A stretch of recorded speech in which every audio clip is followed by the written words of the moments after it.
We begin with Prime Minister Justin Trudeau's meeting with U.S. President Donald Trump at the G7 Leaders Summit in Quebec.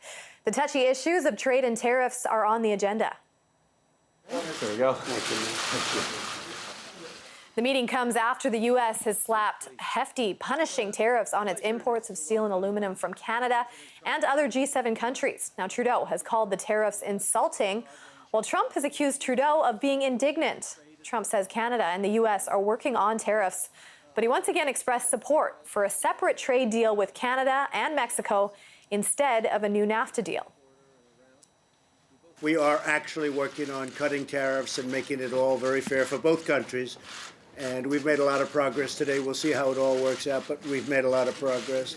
It could be that NAFTA will be a different form. It could be with Canada, with Mexico, one-on-one, much simpler agreement, much easier to do, I think better for both countries, but we're talking about that among other things. But the relationship is probably better, as good or better than it's ever been.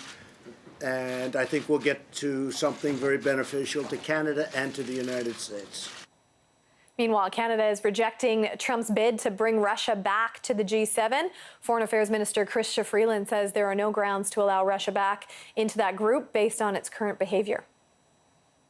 Russia was invited to join at a time when the G7 countries, the most prosperous Western industrialized democracies, were inviting Russia to join the community of world democracies. The Soviet Union had collapsed, communism had ended, Russia was building a market democracy, and Russia was invited to be part of this club. And I think that was a very wise invitation, an invitation full of goodwill. Russia, however, made clear that it had no interest in behaving according to the rules of Western democracies. Let's bring in Sam Rubanski. He's a policy analyst with the UK-based Global Policy Journal. He joins us from the G7 Media Center in Quebec City. Sam, let's start with Donald Trump's latest pitch to bring Russia back to the table at the G7. I mean, we know how Canada feels about it. How are the other G7 leaders feeling? Well, first and foremost, Molly, thank you very much for having me. It's a real pleasure to be here. Well, I mean, with all of the leaders, the question of Russia rejoining the G8 format, for that to happen, first and foremost, it will have to be in Russia's interest to do so. And we've, for example, seen today at the press conference of the European Commission's president and the European Council's president, where Donald Tusk said that this is currently, not an option, where he said that 7 is a lucky number. So it's not in Russia's interest, and it's not in the interest of the other countries at this point. We also know that the U.S. president arrived at the summit after slapping big tariffs on not only Canada, but also European counterparts. I mean, how much are people talking about that in the rooms you've been in? Well, the discussion is obviously ongoing on the tariffs, but this is not something that was particularly surprising. The tariffs were spoken about well ahead of the summit, but, as we've just seen during the bilateral meeting between President Trump and Prime Minister Trudeau, the discussions are ongoing to resolve these trade issues. Yeah, and, Trump was very interesting with his words. He said our relationship is good and better than ever. I mean, do you buy those words? Look, as I said, the discussions are ongoing, and if President Trump's perception is that these discussions are going in the right direction, then obviously he would be inclined to say something like that. But I think it is too early to call the shots on where they stand, and I think we'll be much wiser tomorrow. Sam, a lot of people are calling this the G6+1.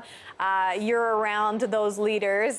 Is the U.S. engaged there? Is that a fair title to be giving, or is the U.S. there, Trump is there while he's there for a short time? I think the U.S. is very much engaged in this summit, and I think that speaking of G6+1 is very premature. I think it is in the interest of all the G7 members to come to an accommodation beneficial to all the members of the G7 format. So if the other 6 are all on one page and the U.S. is not, I mean, would the G6, let's say, still be relevant if the U.S. wasn't a part of these discussions? Well, once again, first, that is premature to say, and we have to see how the discussions develop tomorrow. But if that were to be the case, I would say that it gives a bit more space to the other 6 members of the G7 format to take a much stronger and much more principled stance on the issues that they came to advocate for in the first place. Okay. Sam, let's talk about two of the big themes that are out there, though. Investing in growth, preparing for jobs. I mean, how can allies really do that if, one country is going protectionist, which we have seen very clearly from the U.S.?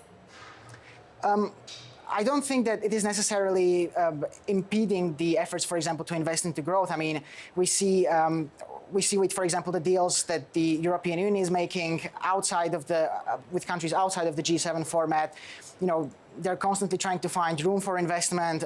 Donald Trump has announced that they will be investing in various different sectors of the economy. So I would not necessarily think that the measures that these countries are taking are there to not bring growth. If anything, they see them as bringing growth.